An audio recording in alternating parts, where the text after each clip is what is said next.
Welcome students, welcome to Salman sir classes. और मैं आज आपके साथ डिस्कस कर रहा हूँ नंबर सिस्टम का। ये हमारा सेकंड लेक्चर है। आज हम नेक्स्ट 10 मल्टीपल चॉइस क्वेश्चन करेंगे जो कि बहुत इंपॉर्टेंट है एमबीए एंट्रेंस के लिए। तो हम शुरू करते हैं क्वेश्चन नंबर 1 से। क्वेश्चन नंबर 1 क्या कह रहा है? If the area of a rectangle is this, how many distinct perimeter can it have? यानी हमें देखिए क्या दे रखा है, कुछ एरिया दिया है और पूछ रहा है कि कितने डिस्टिंक्ट पैरामीटर बन सकते हैं।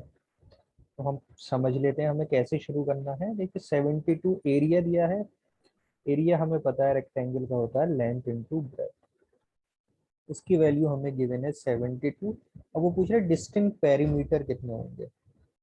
तो पेरीमीटर का हमें फार्मूला पता है, क्या होता है 2 इंटू एल प्लस बी।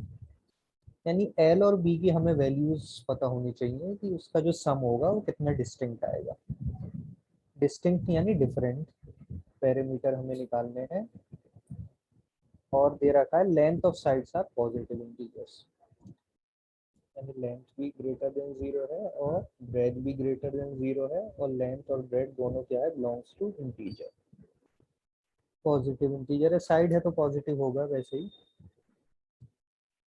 अब देखिए इसके लिए हमें क्या करना चाहिए। हम करते हैं, दो मेथड है। देखिए दोनों मैं आपको समझा देता हूँ। एक तो सिंपल ये है कि आप 72 के फैक्टर्स करिए। देखिए 72 के फैक्टर्स क्या क्या हो सकते हैं, डिस्टिंक्ट फैक्टर्स। एक हो सकता है देखिए 1 इंटू 72। एक हो सकता है देखिए 2 से भी डिवाइड होगा, 2 इंटू 36। 3 से भी डिवाइड होगा, 3 इंटू 24। 4 से भी डिवाइड होगा, 4 इंटू 18। 5 से नहीं होगा 72 डिवाइड, 6 से होगा, 6 इंटू 12। 7 से नहीं होगा, 8 से, 8 इंटू 9। देखिए इसके बाद अगर मैं 9 से करूँ, 9 इंटू 8, तो देखिए ये 8 इंटू 9 जैसा ही है, सेम। ये दोनों क्या है, आपस में सेम है। एल और बी की वैल्यूज आपस में चेंज हो रही है। क्वेश्चन में हमसे पूछा डिस्टिंक्ट, यानी डिफरेंट होना चाहिए पैरामीटर। इन दोनों केसेस में पैरामीटर सेम आएगा। ठीक है, 2 इंटू एल प्लस बी अगर इनमें से ले लो तो 9 और 8 17 34 आएगा, और चाहे 8 और 9 लो तब भी 34 आएगा। तो ये डिस्टिंक्ट पैरामीटर नहीं है। यानी यही सिर्फ 1 2 3 4 5 6, यानी 6 हमारे पास ऐसी वैल्यूज है एल और बी की, हमें क्या मिलेगा, डिस्टिंक्ट पैरामीटर मिलेगा। तो इसमें हमारा आंसर हो जाएगा 6। यानी कितने मैक्सिमम कितने डिस्टिंक्ट पैरामीटर हो सकते हैं इस रेक्टेंगल के जिसका एरिया 72 सेंटीमीटर स्क्वायर हो, 6। तो ये तो हमने देखिए इसलिए आसानी से कर लिया है कि यहाँ पर 72 छोटा नंबर था, हमने आराम से फैक्टर कर दिया। अगर कोई बड़ा नंबर दिया होता तब आप क्या करते? तो देखिए इसका जो जनरल मेथड है वो ये है कि L इंटू बी 72। तो हम इसके फैक्टर्स निकाल लेते हैं 72 के। तो 72 के फैक्टर्स क्या हो जाएंगे, देखिए 2 प्राइम फैक्टर्स की बात कर रहे हैं। 2 into 2 into 2 into 3 into 3। 2 two ज़ा 4, 2 ज़ा 8, 8 इंटू 9 इज 72। यानी 2 raise to the power 3 into 3 raise to the power 2। This is, ये हमें पता चल गया एल इंटू बी की वैल्यूज है, प्राइम फैक्टर है। अब आपको याद हो नंबर सिस्टम में हमने पढ़ा था कि इसको डिफरेंट कॉम्बिनेशन में हम कैसे लिख सकते हैं। डिफरेंट कॉम्बिनेशन ऑफ फैक्टर्स, ये नंबर सिस्टम का एक टॉपिक है जिसमें नंबर ऑफ फैक्टर्स के बाद आता है ये। नंबर ऑफ फैक्टर्स क्या हो जाते हैं, आपको ध्यान हो, अगर a raised to the power p into b raised to the power q है, where a and b are prime number, तो नंबर ऑफ फैक्टर्स हो जाते हैं p+1 इंटू q+1। और इसमें अगर डिस्टिंक्ट फैक्टर की बात करें तो हम उसे 2 से डिवाइड कर देते हैं। तो यहाँ सिंपल क्या हो जाएगा, देखिए पावर क्या है 3, तो 3+1 इंटू 2+1 डिवाइड बाई 2। तो ये गया 4 इंटू 3 अपॉन 2। 2 से ये 2 कैंसिल, यानी 6। तो हमें देखिए आंसर मिल गया 6। यानी कितना कॉम्बिनेशन ऑफ डिफरेंट बना सकते हैं, 6। और answer will be option number ई। तो ये जनरल मेथड है, आप इसे अच्छे से समझ लिए। क्या किया हमने, प्राइम फैक्टर किए, उसके बाद जो उनकी पावर थी उनको मल्टीप्लाई किया +1 करके, इससे हमें नंबर ऑफ फैक्टर्स पता चल गए, और लास्ट में 2 से डिवाइड कर दिया, तो हमें डिफरेंट कॉम्बिनेशन मिल गया। तो ये एक जनरल मेथड है। अगर बड़ा नंबर हो तो हम इस मेथड से करेंगे। नेक्स्ट क्वेश्चन पर आते हैं, क्वेश्चन नंबर 2। इसमें हमें क्या दे रखा है, you have coins of cents in the denomination of 2 cent, 5 cent, 10 cent, 25 cent and 50 cent. Find the minimum number of coins required to pay 3%, $69, $85 and $105। $1 equal to 100 Saint हमें दे रखा है। हमें 3% है, यानी एक को कितने पे करना है, $69, दूसरे को पे करना है $85 और तीसरे को पे करना है $105। तो ये कह रहा है कि मिनिमम नंबर ऑफ कॉइन्स कितनी चाहिए होगी।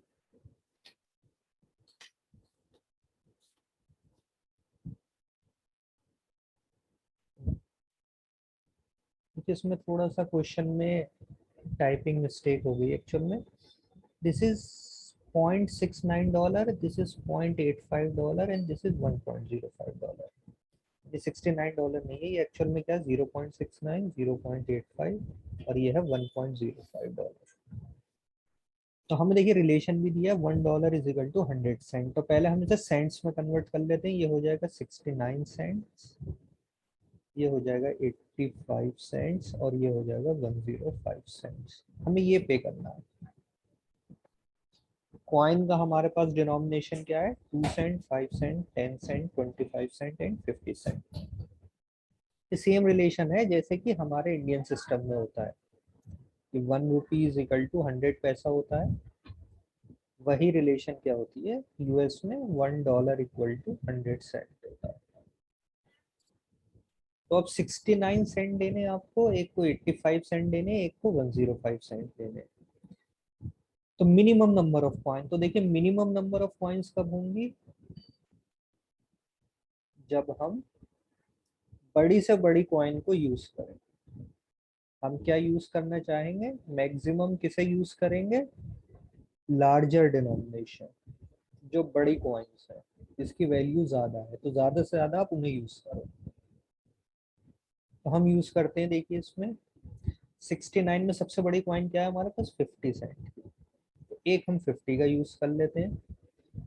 अब कितना बचे, 19 बचे। तो 19 के लिए अब अगली बड़ी कॉइन 25 तो यूज नहीं हो सकती, 10 हो जाएगी, हम 10 यूज कर लेते हैं। 60 हो गया ये, अब 9 बचा, 9 के लिए अब बड़ी कॉइन क्या आएगी, 5 सेंट और फिर दो 2 सेंट वाली। तो 1 2 3 4 5, 5 कॉइन्स की हमें जरूरत पड़ रही है 69 पे करने के लिए। 85 के लिए देखिए कितनी की पड़ेगी, सबसे बड़ी कॉइन ले लेते हैं 50।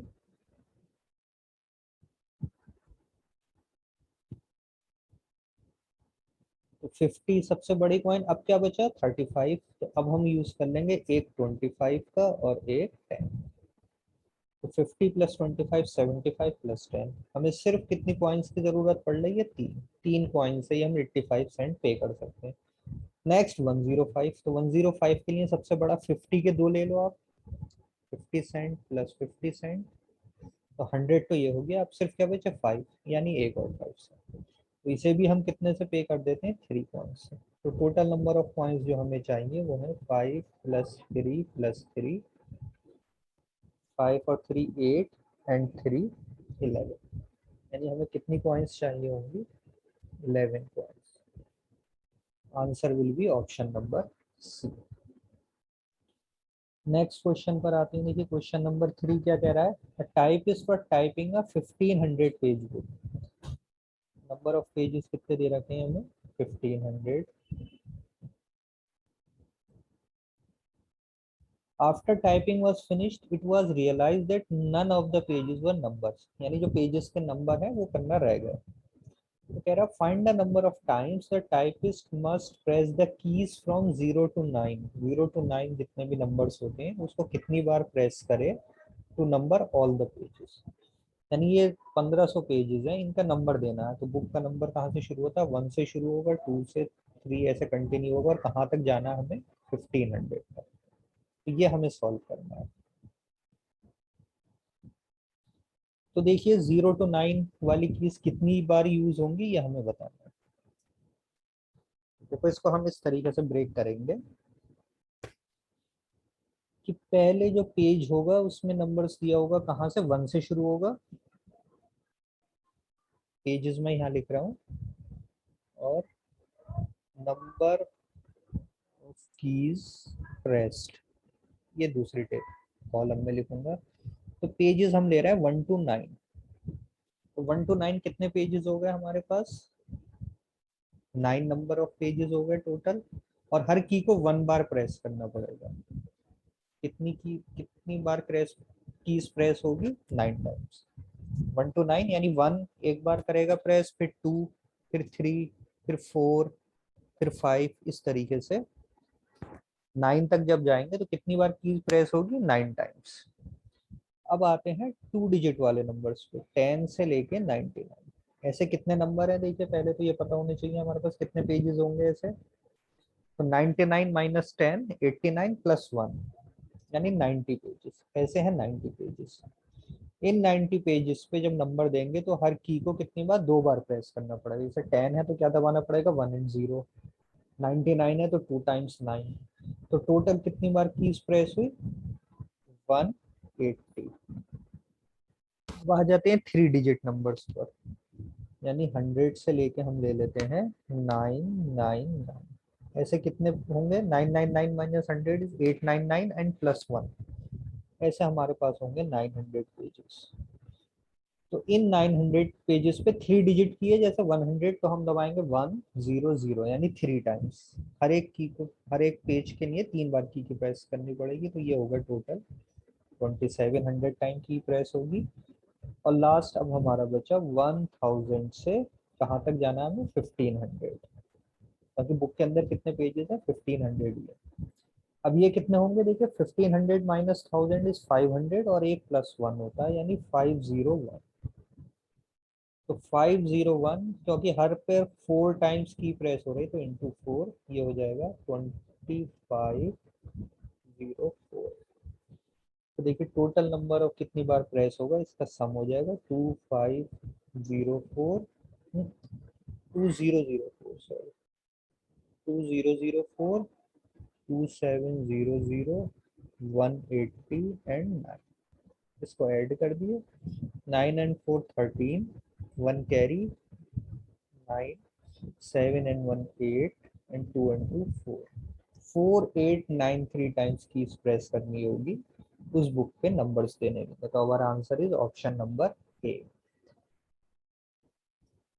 नेक्स्ट क्वेश्चन पर आते हैं, देखिए let N square is equal to this 1 2 3 4 5 6 7 8 9, और फिर रिवर्स ऑर्डर में 9 8 7 6 5 4 3 2 1।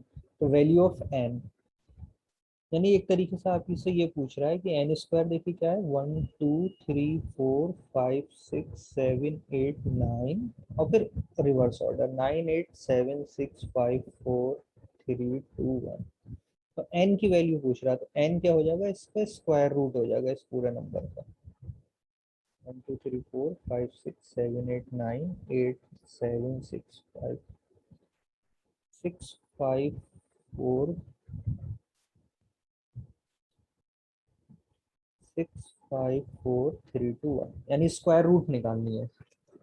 देखिए स्क्वायर रूट डायरेक्ट निकालने का तो बहुत टाइम लगेगा। आप एक रिलेशन अगर आपको पता हो तो एकदम आप मजे से कर सकते हैं इस क्वेश्चन को। देखिए 11 का अगर आपको ध्यान हो कि 11 इंटू 11 क्या होता है, 121।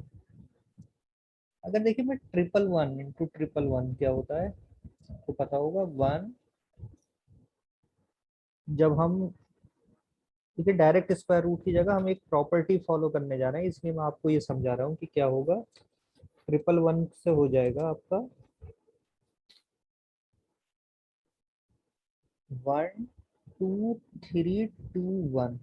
अब 4 टाइम्स अगर देखिए 111 होता है इंटू 111 होगा, तो ये आपको मिलेगा 1 2 3 4 3 2 1। देखिए पैटर्न समझने की कोशिश करिए, पैटर्न कैसे आ रहा है। देखिए 11 इंटू 11 कर रहे हैं तो क्या आ रहा है, 1 2 यानी 2 डिजिट का नंबर है। तो यहाँ पर हमें 1 2 मिल रहा है और फिर उसका रिवर्स शुरू हो गया। यहाँ पर देखिए कितने 3 डिजिट है, तो 1 2 3 तक गए एंड देन फिर रिवर्स शुरू हो गया। यहाँ पर कितने हमारी डिजिट्स हैं, 4। तो कहाँ तक गए, 1 2 3 4 तक गए और फिर रिवर्स ऑर्डर स्टार्ट हो गया। तो यानी आप इससे गैस कर सकते हो, अगर मैं 1 1 1 1 1 1 2 3 4 5 6 7 8 9 1 2 3 4 5 6 7 8 9 इंटू फिर से 9 टाइम्स 1 लूँ, 1 2 3 4 5 6 7 8 9। तो इसका क्या आएगा, देखिए 1 से 9 तक जाएगा नंबर, 1 2 3 4 5 6 7 8 9, क्योंकि यहाँ पर कितनी डिजिट्स हैं, 9 डिजिट है नंबर। तो कहाँ से जाएगा, 1 से लेके 9 तक, एंड फिर रिवर्स लिखना शुरू हो जाएगा, 9 8 7 6 5 4 3 2 1, दिस वन। यही देखो हमारे क्वेश्चन में गिवन नंबर है, यानी n की वैल्यू क्या होनी चाहिए, स्क्वायर रूट जब लेंगे तो answer will be option number C, 9 times 1, इसकी मल्टीप्लाई ये होती है। तो ये इस प्रॉपर्टी पर बेस्ड था, अगर आपको ये प्रॉपर्टी पता हो तो आप एकदम सीधे इसका आंसर दे सकते हैं। इसको याद रखिए, इंपॉर्टेंट है ये relation. 11 into 11 is this, 111 into 111 is this, 4 times 1 into 4 times 1 is this, इस तरीके से रिलेशन बनती है। तो 9 times 1 into 9 times 1 ये पूरा नंबर आता है। तो our answer is option number C. Next question पे आते हैं, last digit of the following expression. हमें बताना है इसका लास्ट डिजिट क्या होगा। Last digit of the following expression is, तो देखिए देखने में तो डिफिकल्ट लग रहा है कि फैक्टोरियल भी है और पावर भी है, लेकिन थोड़ा सा आप हम इसे यूज करेंगे दिमाग से तो हम सीधे इसका आंसर बता सकते हैं। ज्यादा हमें कैलकुलेट करने की जरूरत नहीं। देखिए 1 फैक्टोरियल इज इक्वल टू 1, और फिर क्या है ये, यानी 1 raised to the power 1, तो आ जाएगा आंसर 1, सिंपल ना। 2 फैक्टोरियल इज 2, और 2 raised to the power कितना है 2, 2 स्क्वायर हो जाएगा 4। 3 फैक्टोरियल इज 3 2 6, तो 6 की power cube is 216, and then 4 factorial is 4, इसके 4 से मल्टीप्लाई यानी 24, 24 raised to the power 4, तो 24 raised to the power 4 हो जाएगा। देखिए हमसे देखिए क्या पूछा, लास्ट डिजिट, तो हम फोकस किस पे करेंगे, लास्ट डिजिट पे। तो हमें ये पता करना चाहिए 24 की पावर 4 होगी तो लास्ट डिजिट क्या आएगी। देखिए 24 into 24 यानी स्क्वायर में करूँ तो देखिए 4 4 6, तो हम और डिजिट रहने दो, लास्ट में हमें पता है क्या है 6। अब इसका मल्टीप्लाई इसी सेम नंबर से जब हम करेंगे तो फिर ये तो स्क्वायर हो गया 24 का स्क्वायर, कि 24 के स्क्वायर से मल्टीप्लाई कर दो तो हमें मिल जाएगा 24 की पावर 4। तो 6 6 36, देन अगेन यहाँ पे लास्ट डिजिट क्या होगी, यूनिट प्लेस पर 6। तो हमें ये पता है यूनिट प्लेस पे क्या होगा, 6 होगा। यहाँ पे 216 की जरूरत नहीं, सिर्फ हमने यूनिट प्लेस वाली डिजिट पे फोकस कर लो। अब आओ 5 फैक्टोरियल पर, तो 5 फैक्टोरियल हो जाएगा, तो देखो 5 फैक्टोरियल की वैल्यू हो जाएगी 120। अब यहाँ लास्ट में क्या आ गया, 0। अब जब हम 120 की कोई भी पावर निकालें, इस क्वेश्चन के हिसाब से फिफ्थ पावर है, तो हमेशा लास्ट में क्या आएगा, 0। अब 6 फैक्टोरियल लेंगे, 6 फैक्टोरियल होता है 720, अब लास्ट में 0 चलता रहेगा। 720 की हम कोई सी भी पावर निकालें, हमेशा यूनिट डिजिट क्या रहेगी, 0। यानी इसके आगे 7 फैक्टोरियल की यूनिट डिजिट भी 0, 8 फैक्टोरियल की यूनिट डिजिट भी 0, 9 फैक्टोरियल की यूनिट डिजिट भी 0, और 10। तो अब हमसे जब लास्ट डिजिट पूछा है, जब इन सबको सम करेंगे, इन सबको क्या करना है, हमें सम करना है, प्लस करना है। तो देखिए इसकी यूनिट डिजिट है 1, इसकी यूनिट डिजिट है 4, इसकी यूनिट डिजिट है 6, इसकी भी यूनिट डिजिट है 6, और इसके बाद वाले जितने भी है सबकी यूनिट डिजिट है 0, लास्ट 0। तो सम पर इनका कोई फर्क नहीं पड़ेगा, हमें सिर्फ यानी सम किसका करना है, इन चार नंबर्स का सम करना है। यानी यूनिट डिजिट के लिए इन चार डिजिट का सम होगा 1 4 6 6, इसको प्लस कर लो आप। तो 4 और 5, 4 and 1 5, और 6 11, और 6 17। तो लास्ट डिजिट कौन सी आ रही है, तो हमारे पास 7। तो यूनिट डिजिट जो होगी, last unit digit, last digit मतलब यूनिट डिजिट क्या होगी, 7। our answer will be option D 7। Simple है, देखिए सिर्फ 4 हमें इन्हीं वैल्यूज से हमें आंसर निकाल देना। तो ये छोटी कैलकुलेशन है, कोई ऐसी ज्यादा नहीं थी। उसके बाद वाले जितने भी हैं वो सब क्या है, 0 है। इनसे यूनिट डिजिट पे कोई फर्क नहीं पड़ रहा था। क्वेश्चन 6 देखिए, थोड़ा सा देखने में ट्रिकी लग रहा है, आराम से करते हैं इसे। कह रहा है p की वैल्यू है ये, यानी p एक एक्सप्रेशन है which is equal to 1 factorial raise to the power 1 factorial plus 2 factorial raise to the power 2 factorial plus 3 factorial raise to the power 3 factorial, ऐसे कंटिन्यू है कहाँ तक, 100 factorial raise to the power 100 factorial. a की value है unit digit of p, a की value है unit digit of p, और b है remainder when p is divided by 5, then which of the following is true. तो पहले हम निकालते हैं a। तो a के लिए क्या करना पड़ेगा, इसे यूनिट डिजिट निकालना, यूनिट डिजिट ऑफ p। तो देखिए यूनिट डिजिट अभी 1 फैक्टोरियल और 1 क्या हो जाएगा, ये तो हो जाएगा 1, 2 factorial raise to the power 2 factorial हो जाएगा 2 स्क्वायर यानी 4, 3 factorial raise to the power 3 factorial हो जाएगा 3 to the 6 raise to the power 6। तो देखिए 6 की प्रॉपर्टी क्या होती है, 6 की आप कितनी भी पावर कर लो, हमेशा लास्ट में क्या आता है, 6 ही आएगा। 6 raise to the power 1 is 6, 6 square is 36, 6 cube is 216, तो हमेशा लास्ट में क्या रहेगा, 6। Next 4 factorial raise to the power 4 factorial, 4 factorial अभी हमने निकाला था 24 रेस टू द पावर 24। तो देखिए 4 के साथ क्या होता है, 4 की प्रॉपर्टी क्या होती है कि अगर इवन नंबर है, यानी 4 की पावर स्क्वायर है तो 16, 16 इंटू 6, अगर इवन पावर है तो हमेशा लास्ट डिजिट क्या होगी, unit digit 6। And again same चीज देखिए 5 factorial raise to the power 5 factorial क्या हो जाएगा, 120 रेस टू द पावर 120। अब देखिए लास्ट में 0 आ गया, अब कितनी भी पावर लगा दे 0, यानी इसके बाद वाले जितने भी टर्म रहेंगे उन सबकी यूनिट डिजिट क्या हो जाएगी, 0 0 0। यानी हमें ए जो यूनिट डिजिट है, तो यूनिट डिजिट निकालने के लिए इस बार भी क्या रहेगा, सिर्फ किस पे डिपेंड करेगा, दिस 1 4 6 और 6 किसके सम पर। तो 1 प्लस 4 प्लस 6 प्लस 6, ये पिछले क्वेश्चन की तरह ही हो गया 17, यानी यूनिट डिजिट क्या आ गई 7। तो ए की वैल्यू हमें पता चल गई क्या है, 7। नाउ बी क्या है, B is remainder when P is divided by 5। अब वो कह रहा है बी क्या है, बी क्या है, रिमाइंडर है, कब, जब हम p को किससे डिवाइड कर रहे हैं, 5 से। तो हम इससे देख सकते हैं कि जो p की लास्ट डिजिट है वो क्या होगी, 7। यहाँ कुछ भी नंबर हो सकता है, यूनिट डिजिट क्या होगा, 7। जब इसको 5 से डिवाइड करेंगे तो रिमाइंडर क्या बचेगा, 2। सीधे हम यूनिट डिजिट से अंदाजा लगा सकते हैं कि जब भी 5 से डिवाइड होगा रिमाइंडर क्या होगा, 2। तो यहाँ a की वैल्यू तो आ गई 7 और b की वैल्यू आ गई 2। अब पूछ रहा है which of the following is true, a is greater than b, yes पहला ही ट्रू है, देखिए 7 इज ग्रेटर देन 2, तो our answer will be option number ए।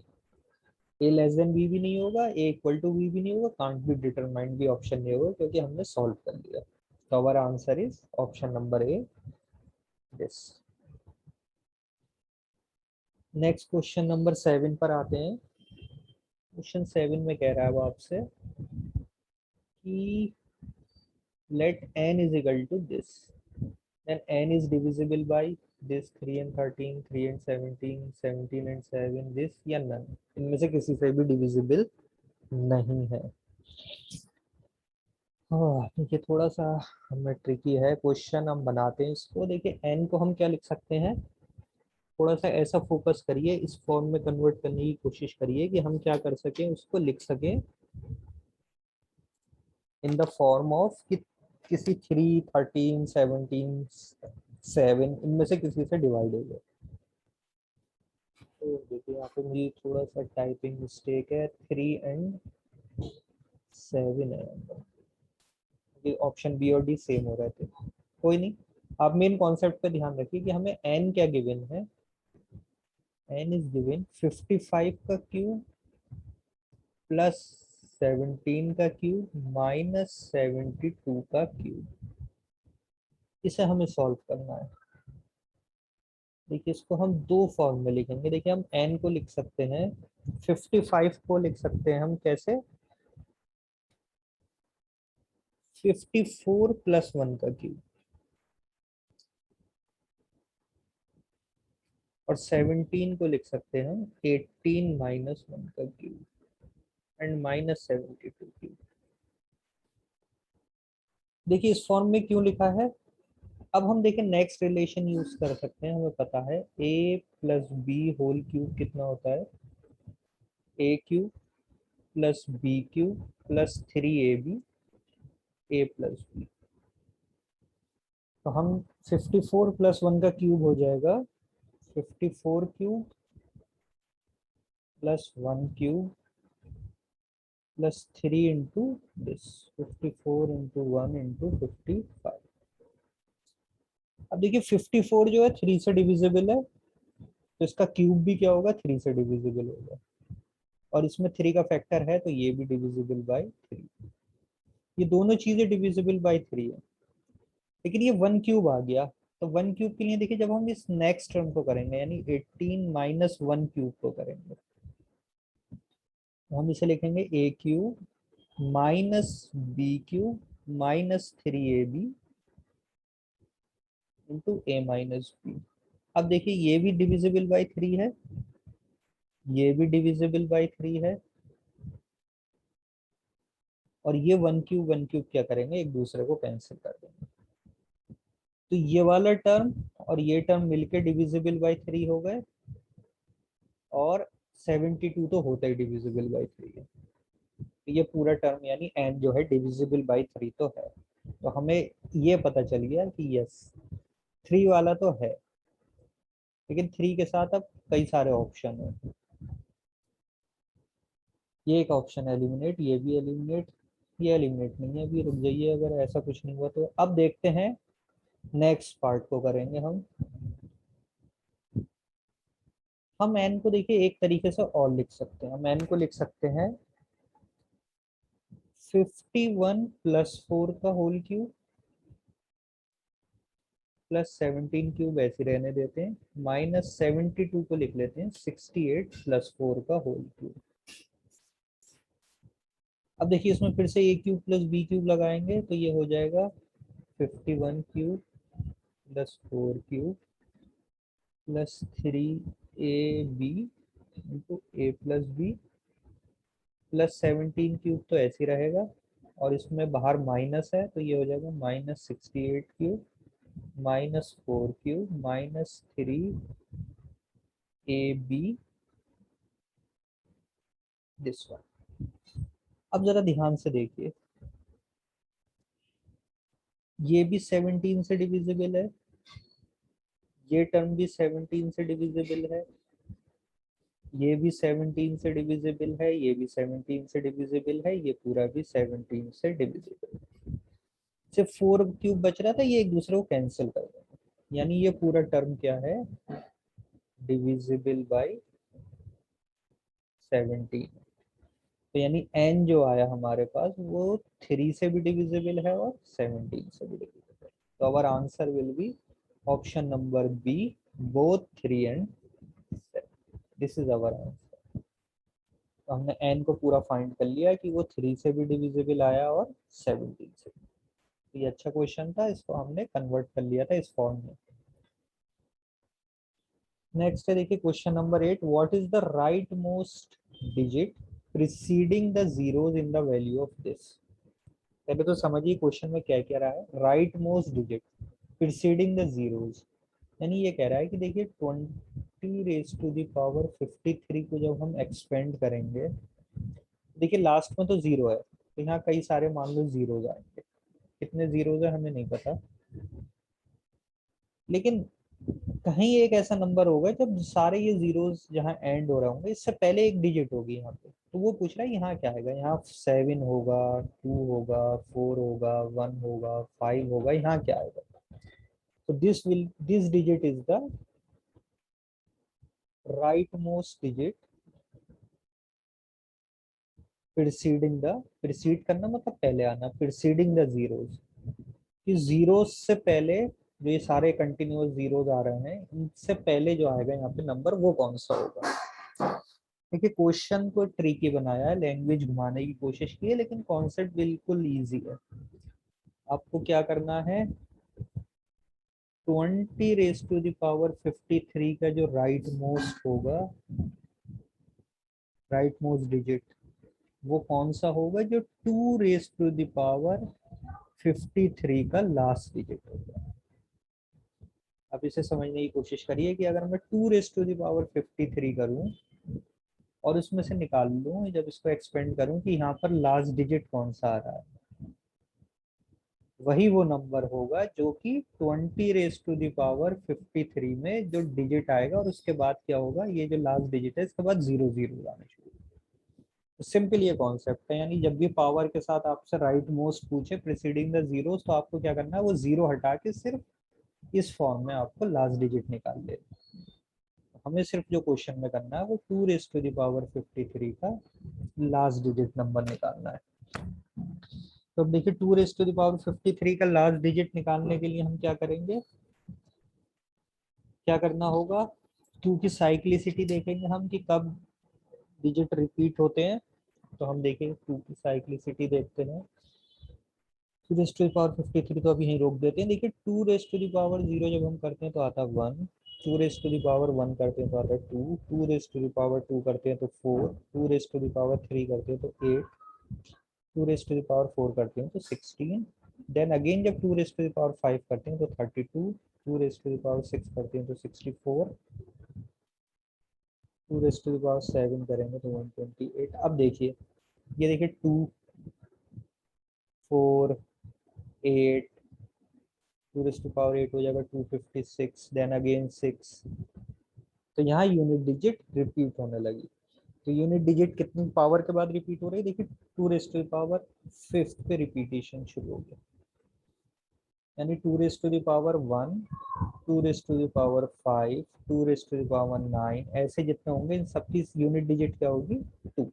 इसमें यूनिट डिजिट आएगी 2, 2 raise to the power 2, 2 raise to the power 6, 2 raise to the power 10, इन सबकी unit digit क्या होगी 4, 2 raise to the power 3, 2 raise to the power 7, 2 raise to the power 11, इन सबकी unit digit होगी 8। इस तरीके से चलेगा।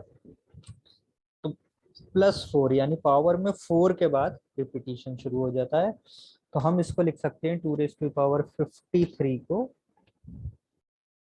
2 raise to the power 4 into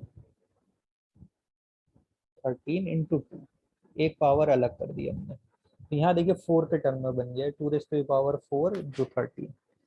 तो यहाँ पर 2 रेज टू पावर 4 में हमें क्या मिल जाता है, तो ये रिपीटिशन हो जाता है 2 raise to power 4 N plus 1,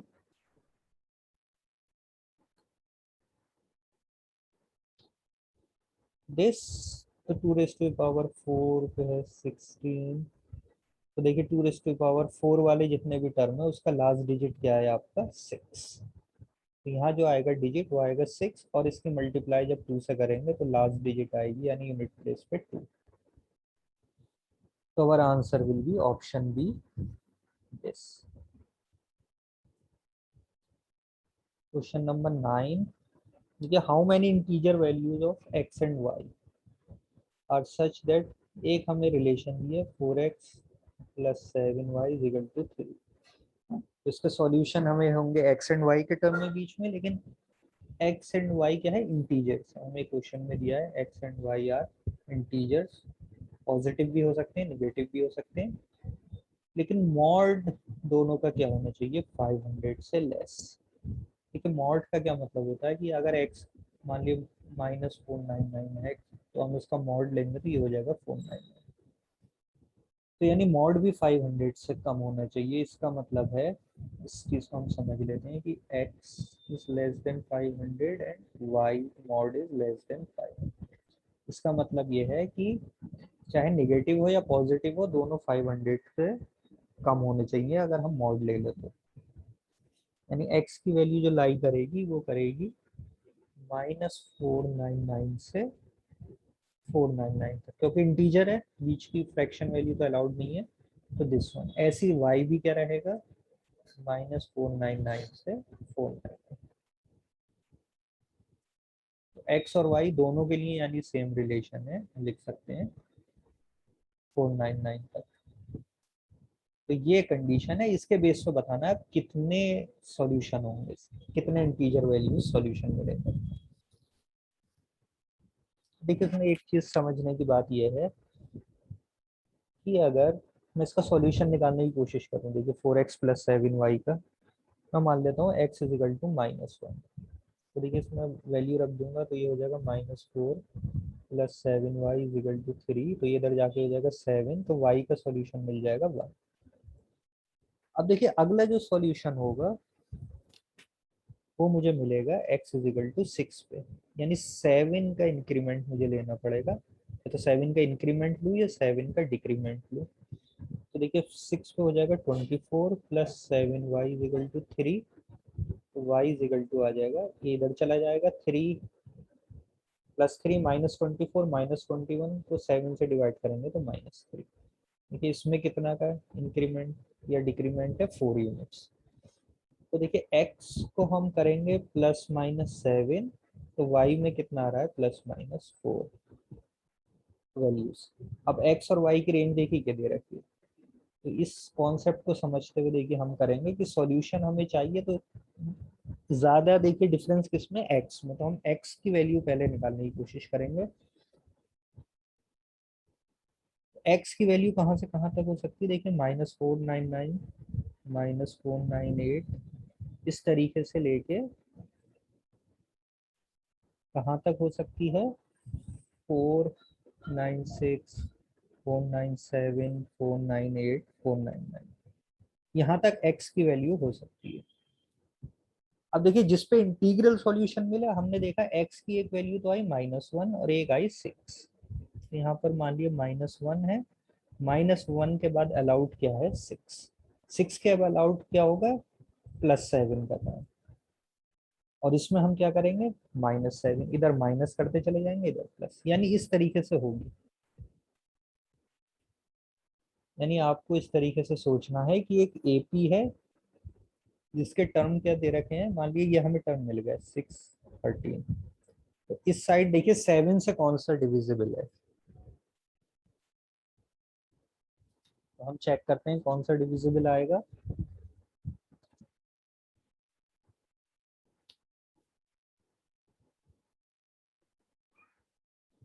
तो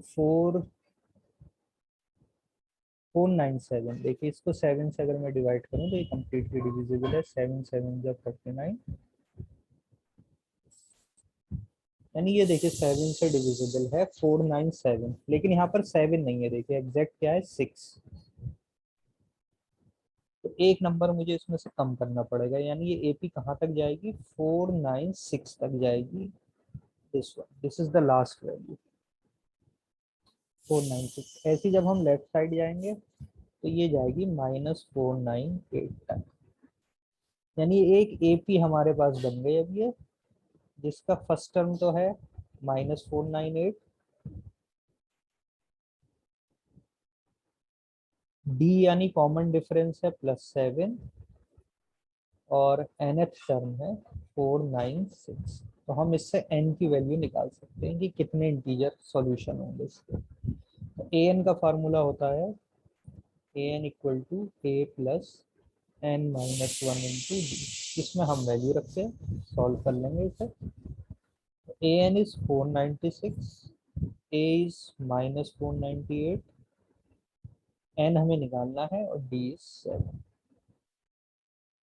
देखिए यहाँ हम करते हैं इसे, या अभी यहीं कर लेते हैं, ये आ जाएगा 496 plus 498 is equal to 7 into n-1 तो 496 प्लस 498 को 7 से डिवाइड करें, इसका मतलब हो जाएगा,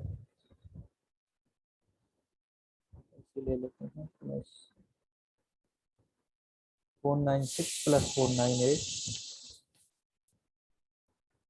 ये आ जाएगा 69918 एंड 1 कैरी 9, 9 डिवाइड बाई 7, ये आ गया n-1।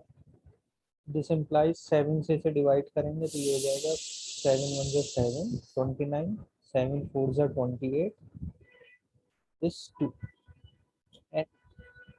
ये हमें क्या मिला, n-1 is equal to 142, n की वैल्यू आ जाएगी 140, यानी यहाँ पर कितने इंटीजर सॉल्यूशन है, 143, आंसर विल बी 143।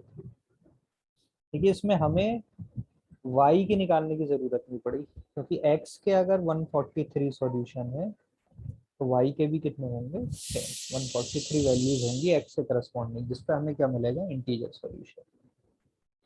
तो आंसर विल बी 143।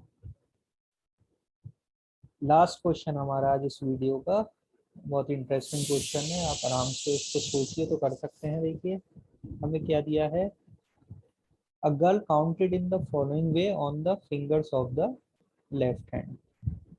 एक गर्ल ने काउंटिंग शुरू की फिंगर्स पर on her left hand, thumb को उसने कहा 1, आप खुद करते चलिए साथ में, थंब को सोचिए 1 है, देन index finger is 2, then middle finger is 3, then ring finger is 4, little finger 5। फिर उसने काउंटिंग कंटिन्यू रखी और डायरेक्शन क्या कर दिया, रिवर्स कर दिया, यानी थंब लिटिल के बाद फिर वो आ गए फिर से थंब फिंगर पे।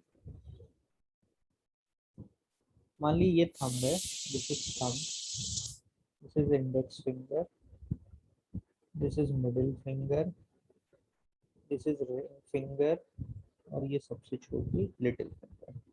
ये यानी मान लिए 5 फिंगर पे काउंटिंग शुरू कर रहे हैं, तो वो काउंट कैसे करते हैं, देखिए हमको उसने कहा 1, then index finger 2, middle 3, ring 4, little finger 5।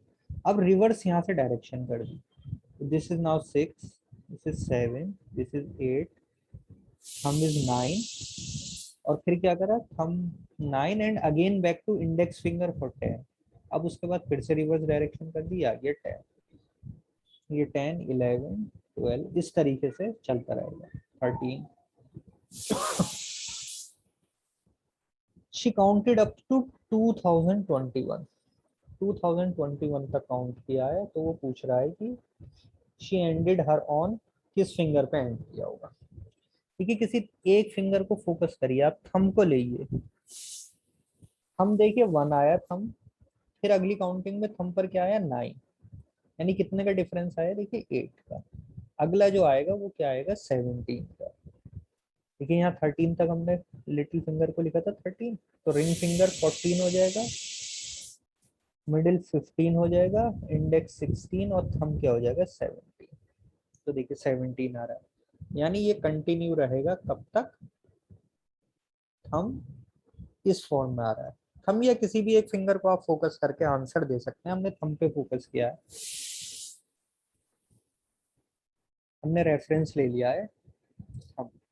तो थंब 1 था काउंटिंग में, फिर क्या आया, 9 आया, अगला क्या आ रहा है, 17। तो हम ये क्या देख रहे हैं, एक एपी बन रहा है हम के लिए, जिसका कॉमन डिफरेंस है 17, या फिर हम कह सकते हैं ये क्या बन रहा है, 1 प्लस 8n की फॉर्म में आ रहा है।